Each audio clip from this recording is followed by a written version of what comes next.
Mga kapatid, huwag ninyong siraan ang isa't isa. Ang naninira o humahatol sa kapatid niya ay nagsasalita laban sa kautusan at humahatol sa kautusan. At kung ikaw ang humahatol sa kautusan, hindi ka na tagatupad nito, kundi isa ng hukom.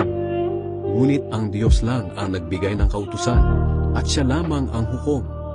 Tanging siya ang may kakayahang magligtas at magparusa. Kaya sino ka para husgahan ang kapwa mo? Kaya talikuran nyo na ang dati ninyong pamumuhay, dahil gawain ito ng dati ninyong pagkatao. Ang pagkataong ito ang siyang nagpapahamak sa inyo, dahil sa masasamang hangarin na dumadaya sa inyo. Baguhin nyo na ang inyong pag-iisip at pag-uugali. Ipakita nyong binago na kayo ng Diyos, at binigyan ng buhay na matuwid at banal, katulad ng sa Diyos. Kaya huwag na kayong magsisinungaling. Ang bawat isa'y magsabi ng katotohanan sa kanyang mga kapatid kay Kristo, dahil kabilang tayong lahat sa iisang katawan. Kung magalit man kayo, huwag kayong magkasala, at huwag niyong hayaan na lumipas ang araw na galit pa rin kayo.